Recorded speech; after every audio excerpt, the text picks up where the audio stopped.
Assalamualaikum warahmatullahi wabarakatuh.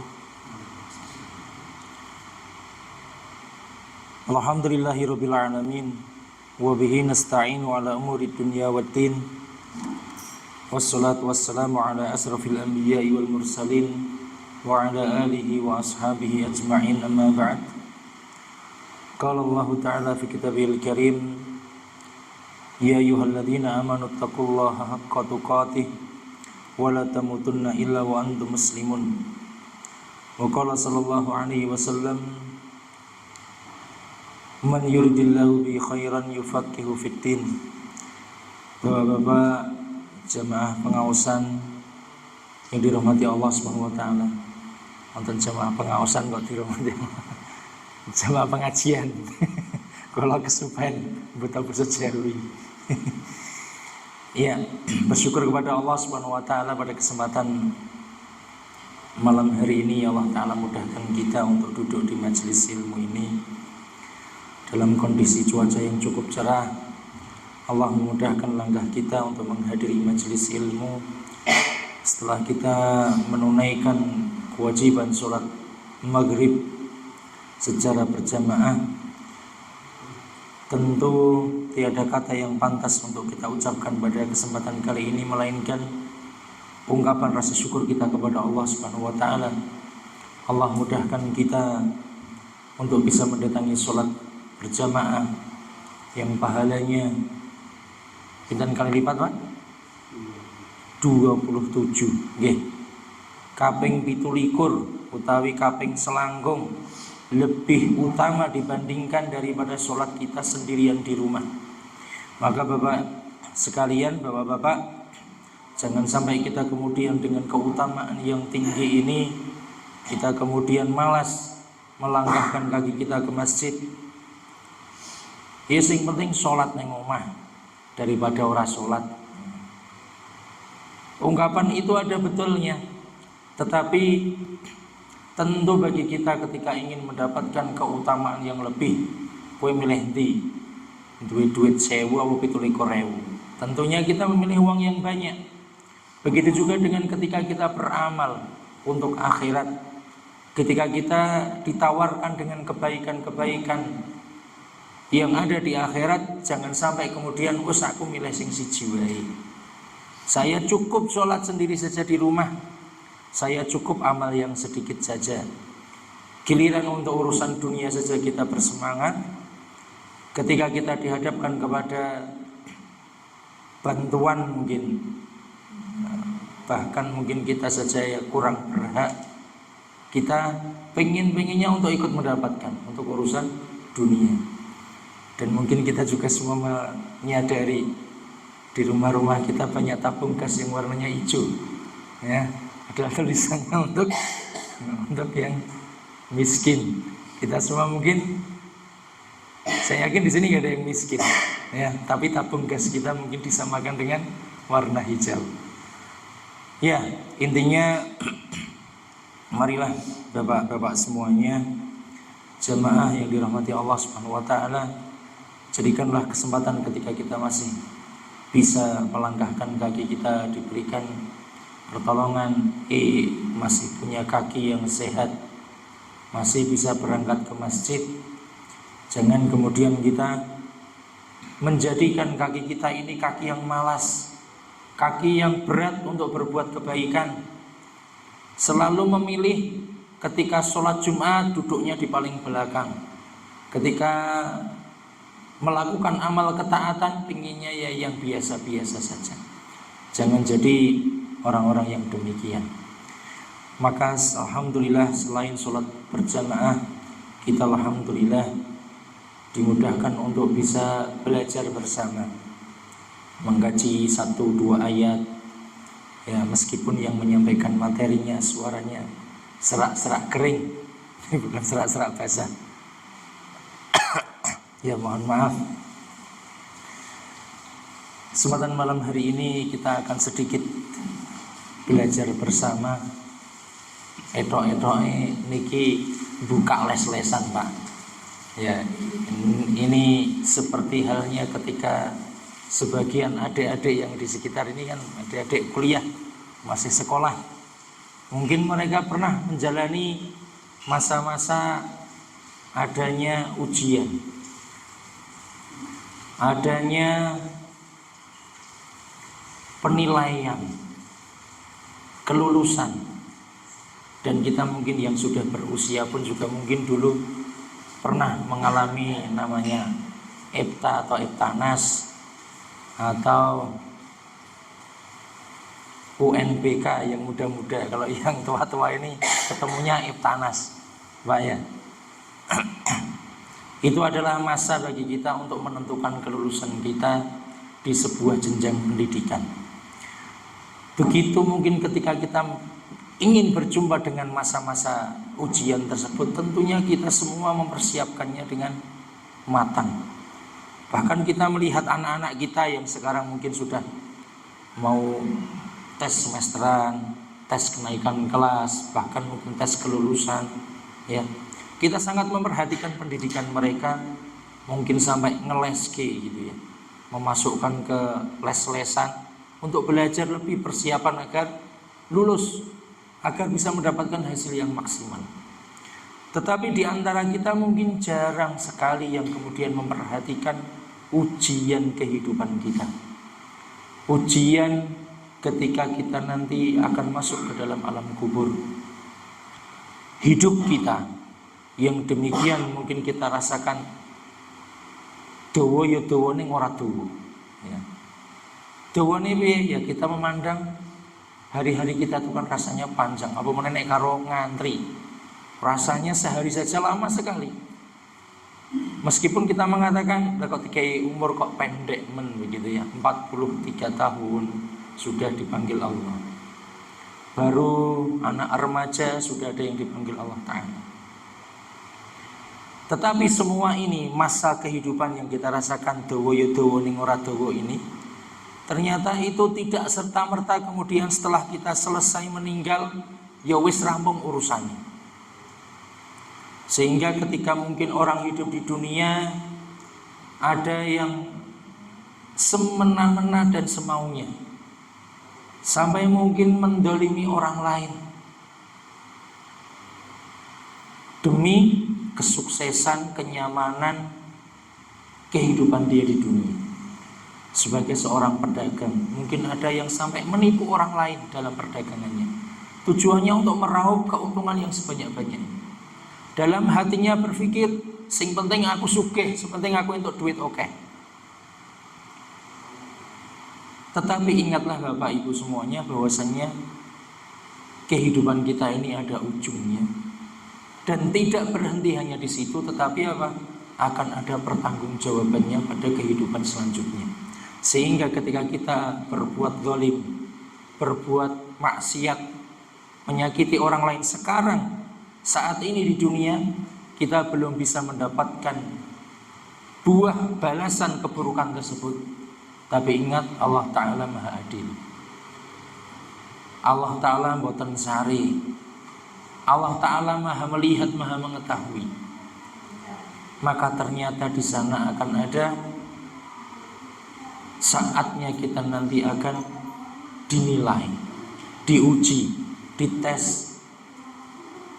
Nah, ketika seorang manusia kemudian meninggalkan dunia ini, kehidupan dunia yang sebenarnya tidak panjang jika dibandingkan kehidupan perjalanan akhirat kita. Masa perjalanan kita di alam arwah sebelum kita dilahirkan di dunia sebenarnya tidak panjang. Setiap proses semakin lama semakin panjang. Kita misalkan di alam arwah, di dalam rahim ibu kita, ujung-ujungnya paling mungkin 9 bulan 10 hari. Beralih kepada kehidupan dunia lebih panjang lagi. Mungkin 60 tahun, 70 tahun, ada yang diberi kelimpahan sampai 80-90 tahun. Sebuah kehidupan yang sebagian menganggap kehidupan yang tidak panjang. Tetapi setelah ini ada kehidupan yang jauh lebih panjang lagi. Kehidupan alam kubur. Alam kubur Ada yang mungkin mereka sudah tinggal di alam kubur sampai hari ini mungkin sudah ribuan tahun. Ternyata alam kubur juga ada ujungnya nanti. Allah Ta'ala tegakkan hari kiamat di sana dalam akhirat yang jauh, masanya lebih panjang. Namun ternyata kehidupan yang sangat panjang tadi itu hanya ditentukan dengan hari-hari yang usia kita 60 tahun, 70 tahun. Waktu yang tidaklah panjang sebenarnya dibandingkan dengan kehidupan akhirat. Oleh karena itu, jangan sampai kemudian kehidupan kita yang singkat, kehidupan yang tidak lama, kemudian hal itu kemudian menjadikan kita tuno, rugi, bangkrut pada kehidupan selanjutnya yang sangat panjang. Dan ternyata Bapak Ibu, kehidupan yang panjang itu ditentukan dengan sebuah ujian yang sangat pendek. Ujian yang jumlah soalnya tidak banyak Bapak Ibu, yaitu ketika Nabi sallallahu alaihi wasallam menceritakan dalam sebuah hadis, ketika seorang meninggal, idza wudi'atil jenazah, ketika seorang meninggal kemudian jenazah itu diletakkan, dibaringkan, ingin kita berikan upacara penghormatan yang terakhir sebelum kita antarkan ke kuburan. Wahtamalahar rijalu ala a'naqihim, yang kemudian orang-orang akan membawa jenazah ini di atas pundak-pundaknya. Fa in kanat sholihatan qalat qaddimuni, ketika jenazah ini adalah orang yang saleh, orang yang baik, qaddimuni, maka dikatakan segerakanlah aku. Sang mayat, sang jenazah ini berharap untuk disegerakan, dikuburkan. Wa in kanat ghairu salihah qalat ya wailaha aina yadhhabuna biha. Namun sebaliknya, ketika jenazah ini adalah orang yang jauh dari kesalehan, ora tau sapa masjid, ora tau njogo salat, tidak pernah kenal dengan Allah Subhanahu wa taala, tidak pernah tahu yang namanya belajar agama, sehingga tidak tahu mana yang benar dan mana yang salah, sehingga dia hidup di dunia dengan semaunya. Maka apa yang dikatakan qalat, celakalah kemana mereka akan membawa jenazah ini. Yasma'u sautaha kullu syai'in illal insan, semua makhluk hidup kecuali manusia mendengarkan, tahu apa yang diungkapkan ruh dari jenazah yang meninggal tersebut. Walau sami'ahu sa'iqa, seandainya manusia mendengar betapa orang yang dalam kondisi awal kematian itu sangatlah berat, niscaya orang yang mendengarkannya akan pingsan. Maka lantas apa yang terjadi? Fatu'adu ruhu fi jasadih, maka ruh yang sudah dicabut oleh Allah Subhanahu wa taala akan dikembalikan lagi ke jasad orang yang sudah meninggal tersebut ketika sudah dikuburkan. Fayatihi malakan, maka kemudian datanglah dua malaikat. Disebutkan dalam riwayat yang lain, malakani aswadani azraqan, ada dua malaikat yang gelap, malaikat yang hitam dan biru. Ini menunjukkan sebenarnya sebuah gambaran tentang ngeri, menakutkannya dua malaikat ini. Yuqalu li ahadima al-munkar wal akhar an-nakir. Dua malaikat ini salah satunya disebut dengan munkar dan yang satunya lagi disebut nakir. Malaikat munkar dan nakir. Sinten niki, Pak? Nate kenalan. Nate tepangan oleh malaikat niki. Oh, dereng nate panggih. Oh, dereng nate panggih. Nah, nanti panggil mang cerita nih beri. Kita di sini belum ada yang pernah berjumpa dengan dua malaikat ini. Dan kalau sudah pernah berjumpa, saya yakin nggak ada yang duduk di sini. Ya. Maka apa yang terjadi ketika dua malaikat ini kemudian hadir di antara jenazah yang sudah dibaringkan di dalam kubur. Fayujlisanihi, maka kedua malaikat ini mendudukkan jenazah tersebut. Fayaqulani lahu, dan bertanya kepada sang jenazah. Inilah saatnya ujian lisan, Pak. Tes yang tadinya kehidupan di dunia panjangnya 60, 70, 80, 90 tahun. Belajarnya kita selama di dunia ini, mempersiapkannya kita untuk tes akhirat. Ujiannya nanti cuma 3 soal. Namun 3 soal ini kalau kita lolos, kita bisa melewati kehidupan yang panjang tadi dengan bahagia. Namun sebaliknya, ketika kita tidak bisa lolos dari pertanyaan 3 ujian ini, kesengsaraanlah yang akan kita jumpai sepanjang kehidupan di akhirat tersebut. Maka dua malaikat itu kemudian menanyakan apa? Yang pertama adalah, kenapa Bapak? Kenapa? Man rabbuka. Wah, Masya Allah. Ini berarti sudah tahu kisi-kisi ujiannya ini.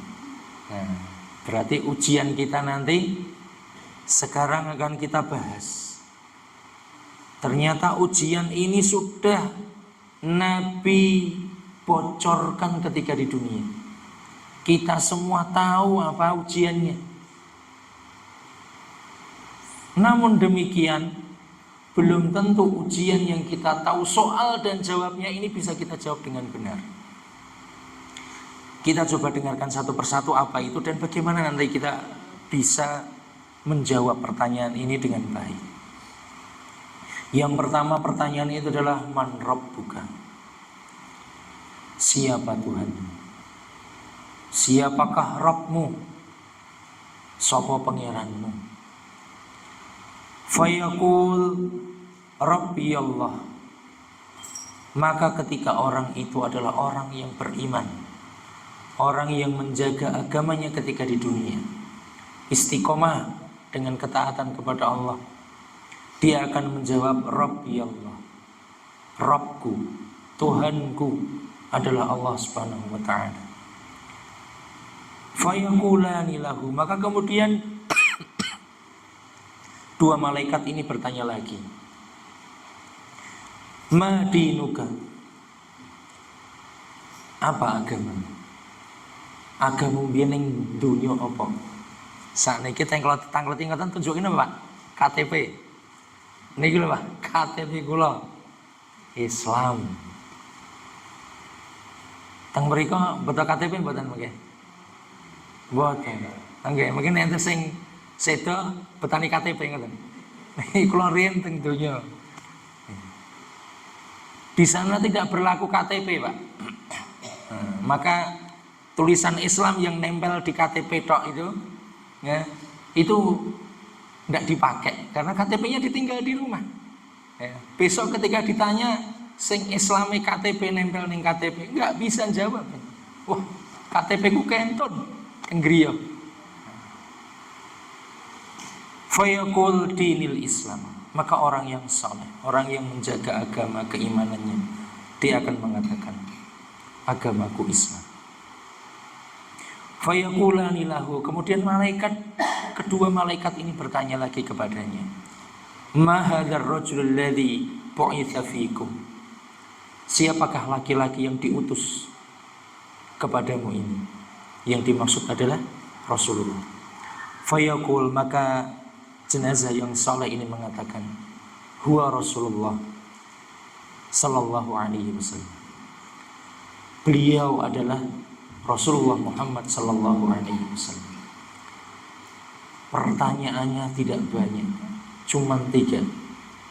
Man rabbuka, wa madinuka, wa man nabiyyuk. Nek kula tangkleti mboten basa Jawa, basa Arab. Saged jawab, Pak? Bisa jawab kalau saya pakai bahasa Arab?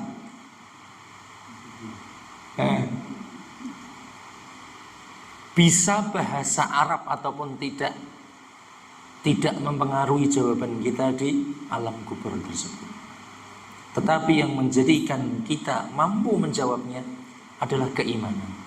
Sampai pun saat ini kita hafal, kita tahu jawabannya, kita hafal bahasa Arabnya.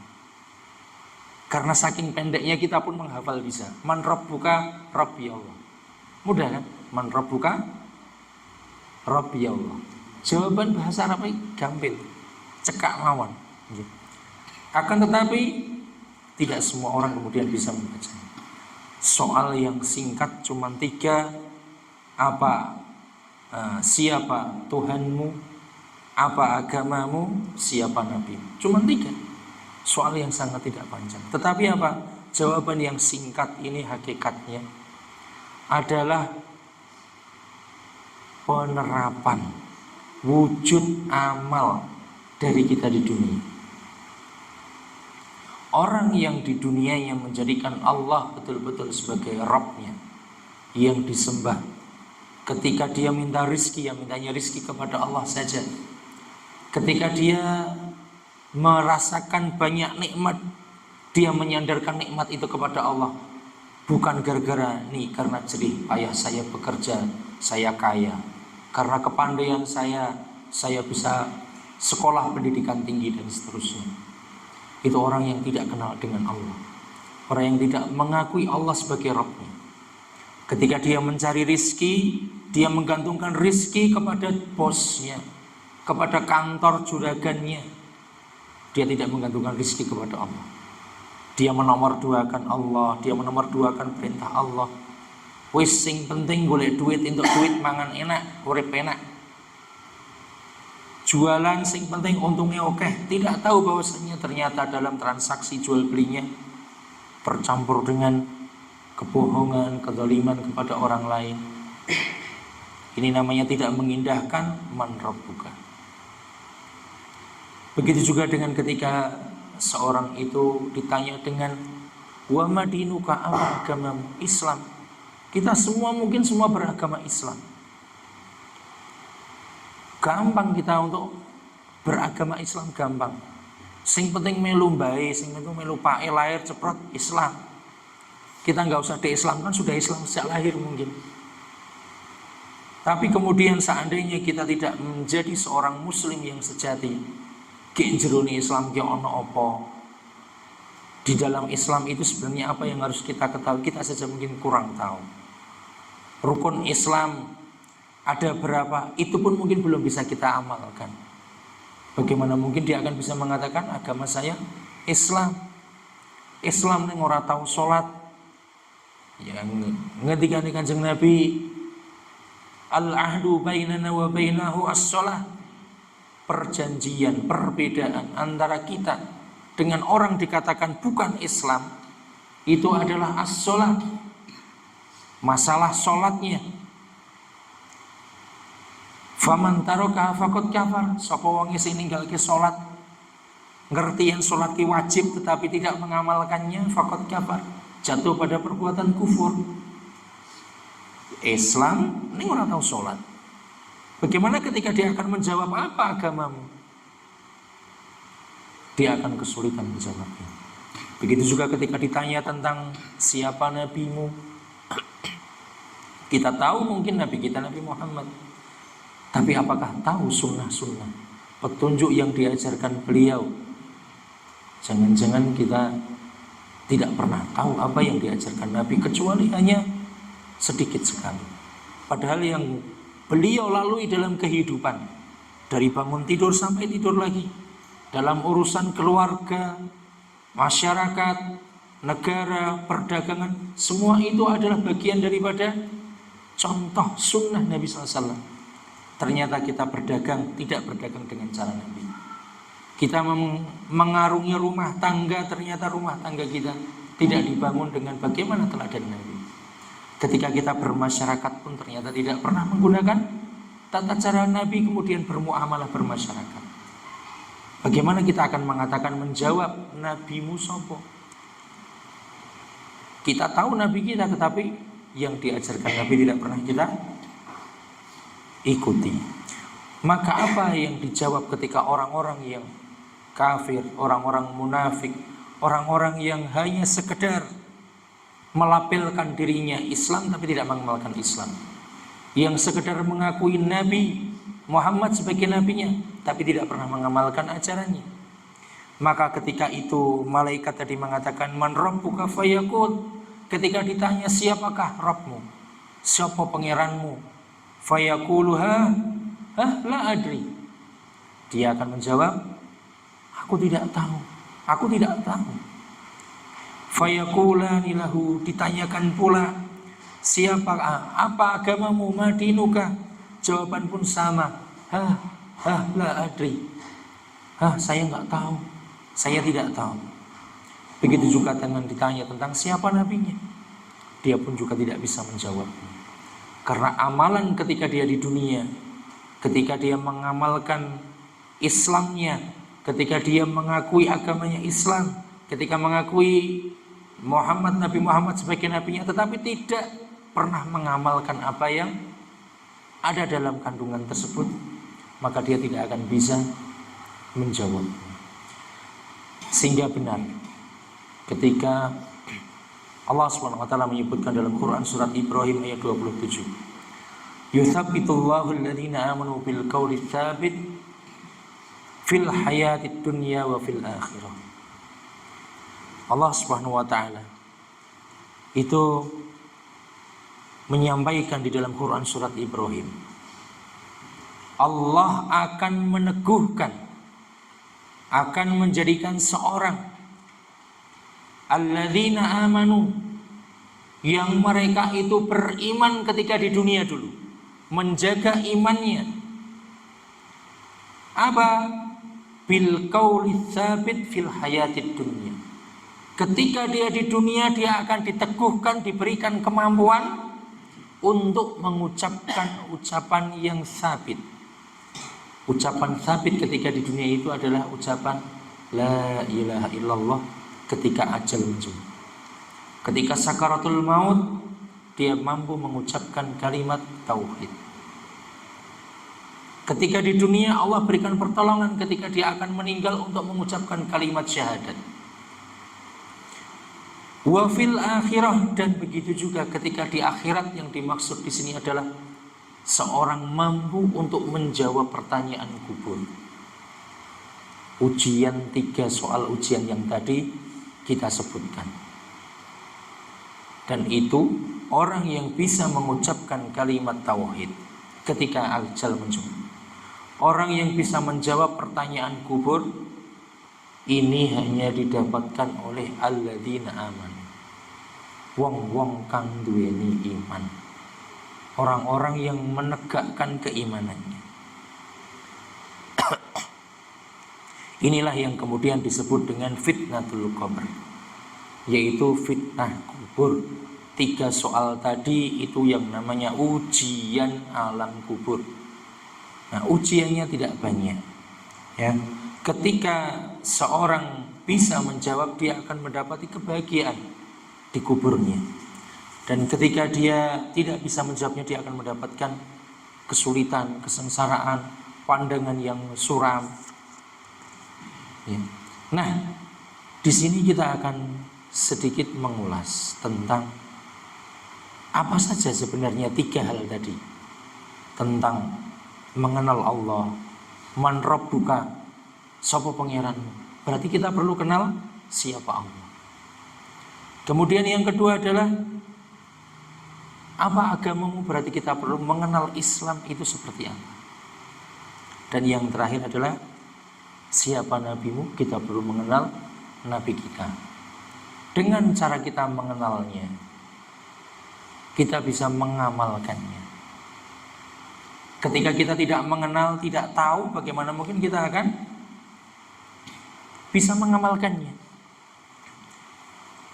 Maka yang menjadi kewajiban bagi kita adalah sebagaimana disampaikan oleh Allah Subhanahu wa taala dalam Quran surat Al-Asr. Ya, surat Al-Asr itu adalah gambaran dari 3 hal tadi. Ya. Tahapan proses bagaimana kita bisa menerapkan ketiga hal tersebut. Yaitu yang pertama adalah mengilmuinya. Di dalam Quran surat Al-Asr kita juga baca ya, A'udzu billahi minasyaitonir rajim. Bismillahirrahmanirrahim. Nah, belum ada ya. Wal 'asr, demi masa. Innal insana lafi khusr. Sesungguhnya semua manusia itu dalam kondisi kerugian. Sedikit kalau mungkin saya mau bacakan di sini tentang tafsir dari surat Al-Asr. Jadi Allah menjadikan waktu itu sebagai sumpah di dalam Quran surat Al-Asr. Itu diantaranya sebab adalah ketika itu Al-Asr itu waktu asar atau waktu secara umum. Orang-orang Arab jahiliyah sukanya nongkrong, sukanya ngumpul-ngumpul habis asar. Bapak ibu mungkin, ibu-ibu mungkin lebih banyak ya. Esok-esok wayai asa-asa wis rampung, resik-resik omah selesai. Habis zuhur nunggu anak pulang sekolah. Nah, mungkin menyediakan makan untuk anak-anak. Habis asar ngapain? Habis asar wayai ngumpul karo tangga. Ketika waktu asar ini kemudian orang-orang pada ngumpul. Yang namanya ngumpul kadang-kadang ada singgungan, ada gerundeli tanggane, ada ya mungkin sampai berseteru. Sehingga akhirnya banyak orang mengatakan nek wong ngumpul bareng asar wis mesti sing diomongi macam-macam. Sing diomongi ono sing elek-elek. Sehingga akhirnya apa? Orang mencela waktu asar. Anak-anak muda sekolahan itu kalau sudah pulang sekolah habis asar gabut ya, gabut itu bahasa anak muda Pak. Oke. Nggak ada kerjaan. Yang dilakukan apa? Ya nongkrong-nongkrong di jalan. Kadang-kadang kalau di jalan lingkar itu semua pada pakai motor, daripada nganggur, ayo trek-trekan. Ya. Balapan, ya. Habis asar. Ada lagi daripada nggak ada kerjaan, nyambangi teman-teman dari daerah lain, akhirnya tawuran. Sehingga ketika di zaman jahiliyah hal ini terjadi, orang-orang kemudian mencela waktu asar.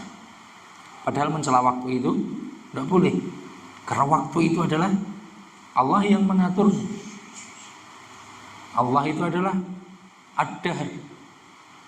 Ad-Dahr adalah yang memiliki waktu, yang mengatur waktu. Mencela waktu berarti mencela Allah. Maka kemudian Allah menjadikan itu sebagai sumpah bahwasanya waktu asar dan waktu secara umum itu adalah sesuatu yang berharga. Tidak perlu kita mencela waktu, sing dicela itu perbuatan kita. Kemudian disebutkan innal insana lafi khusr, sesungguhnya semua manusia itu dalam kondisi rugi. Semua, tidak ada yang dikecualikan. Semuanya rugi. Seperti al-insan atau al-khusr di dalam sini itu menunjukkan seperti orang tenggelam. Gambarannya seperti orang tenggelam. Orang tenggelam itu ke kanan ya tenggelam, ke kiri ya tenggelam, medun ya tenggelam. Seolah-olah tidak ada lagi jalan keluar. Mungkin pengennya ke atas untuk menyelamatkan diri, tetapi tidak bisa. Itu orang yang tenggelam. Nah, orang yang dalam kondisi kerugian di dalam Al-Quran surat Al-Asr ini ditunjukkan seperti orang tenggelam. Orang yang tidak mampu keluar dari kerugiannya. Orang yang tidak bisa lepas dari kerugian.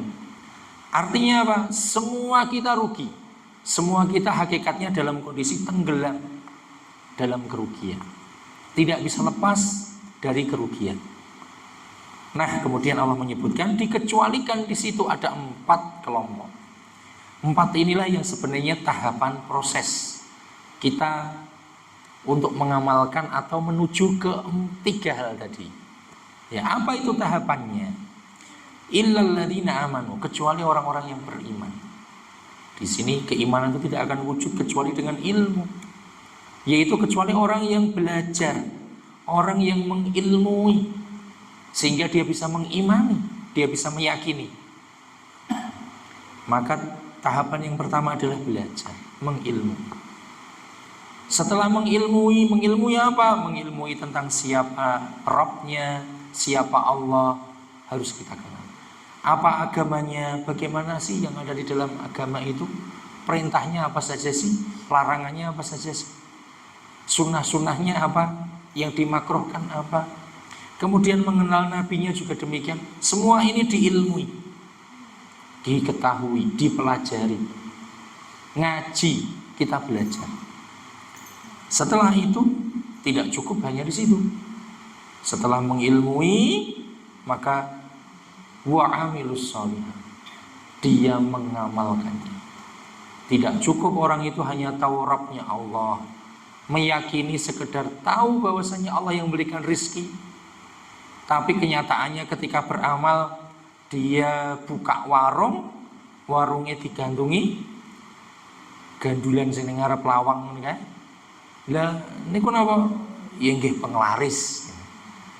Supaya ya, tentunya saya yakin itu mintanya bukan kepada Allah, minta kepada, ya meyakini Allah yang memberi rezeki, tapi ada yang lain yang memberikan rezeki. Nah ini menunjukkan bahwasanya amalnya belum benar. Ilmunya sudah betul, tahu bahwasanya Allah yang memberikan rezeki, tapi ketika beramal ternyata masih mengamalkan yang tidak sesuai dengan ilmunya. Kemudian setelah ini adanya, setelah mengamalkan, maka kemudian watawasau bil haq. Tidak cukup mengamalkan saja. Kalau sudah mengamalkan, perlu juga kemudian mendakwahkannya. Saling nasihati dalam kebenaran. Suami ngajak istri, istri ngajak suami, ngajak juga kepada anak-anak. Inilah yang namanya dakwah. Sebuah keluarga mungkin sudah bagus, tidak cukup, perlu mendakwahkan, mengajak lingkungan tetangga, teman-temannya, saudaranya. Kemudian watawasau bis sabar, dan saling menasihati dalam kesabaran. Ketika dia sudah berdakwah, sudah ngajak orang lain dalam kebaikan untuk belajar mengenal Allah, mengamalkan agama, mengamalkan sunnah Nabi, sudah mendakwahkannya, ternyata tidak cukup sampai di situ. Butuh yang namanya sabar. Karena banyak orang yang sudah ngaji, ngaji saiki mangkat, minggu ngarep urung karuan mangkat.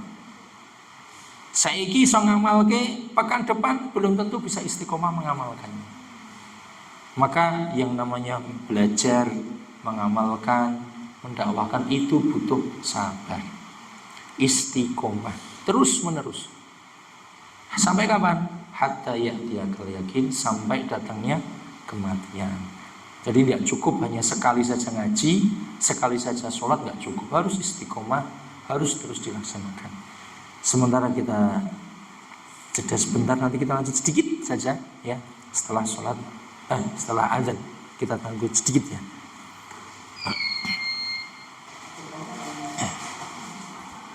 Ketika tadi kita sudah tahu bahwasannya kita itu wajib mengamalkan 4 hal, ya berilmu, ya mengamalkan, ya berdakwah, kemudian bersabar.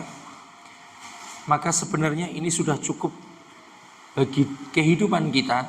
Dengan 3 hal pertanyaan kubur tadi, kita belajar dari 3 hal tadi, mengamalkan 3 hal tadi, mendakwahkannya, dan kemudian bersabar.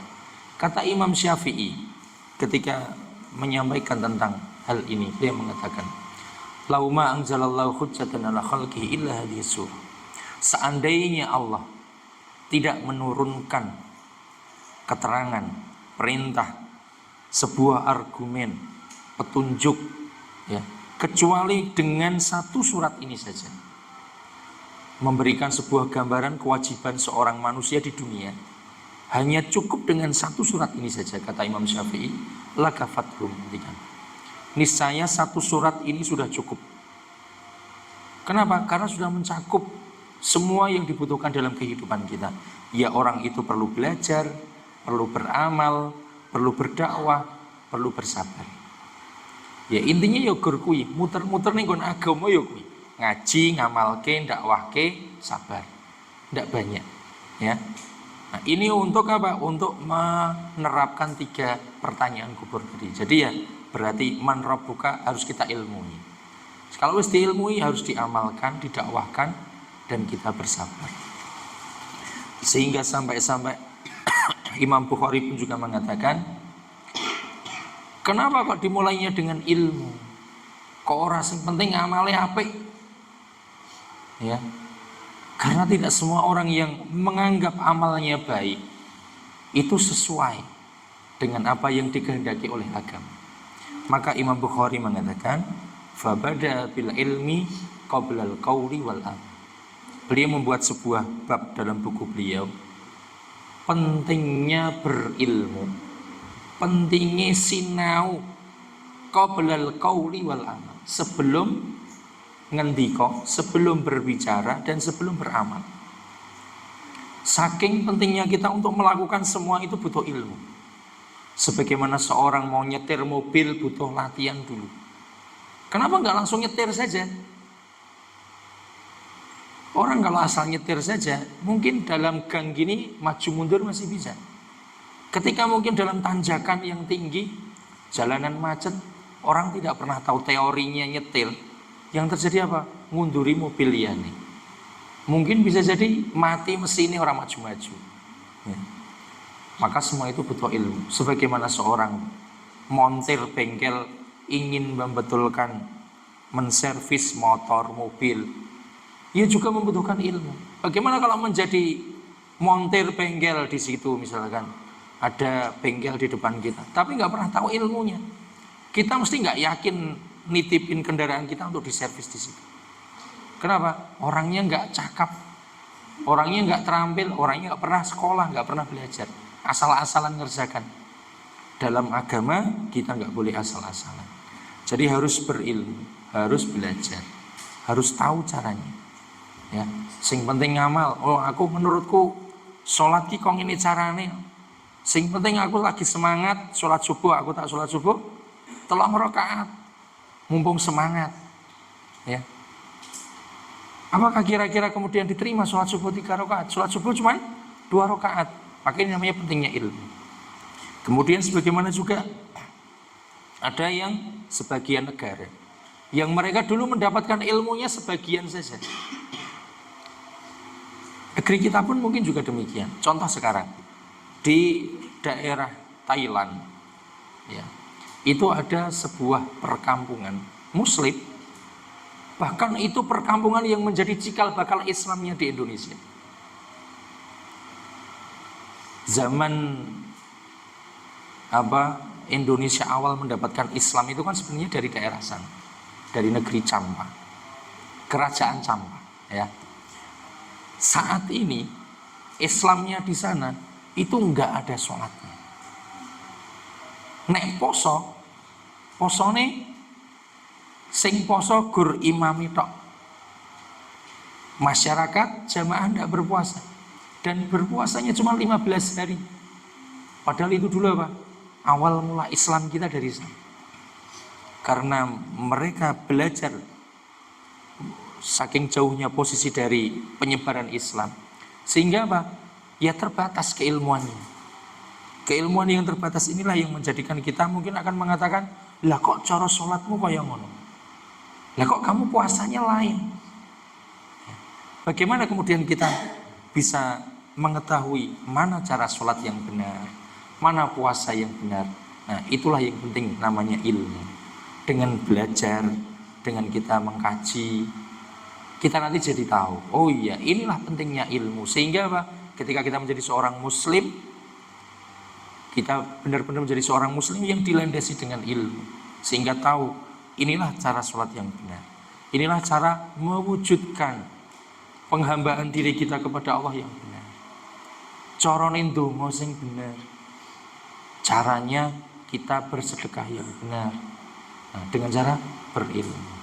Mungkin ini yang bisa kita lalui pada kesempatan hari ini tentang 3 hal. Jadi setidaknya kita tahu bahwasanya ujian 3 hal ini bukanlah sekedar kita untuk hafal-hafalan saja di dunia, kemudian kita nanti bebas mau ngapain saja di dunia sehingga nanti bisa menjawab. Ini tidak, tetapi ini butuh kita wujudkan dengan ilmu. Kita belajari nanti, tahu bagaimana sih kita mewujudkan, mengenal Allah, bagaimana mengenal agama kita dan mengenal Nabi kita, sehingga kita tahu, oh iya, dengan kita mengamalkan itu semua, nanti kita bisa menjawab pertanyaan-pertanyaan di alam kubur itu sesuai yang dikehendaki oleh Allah Subhanahu wa ta'ala.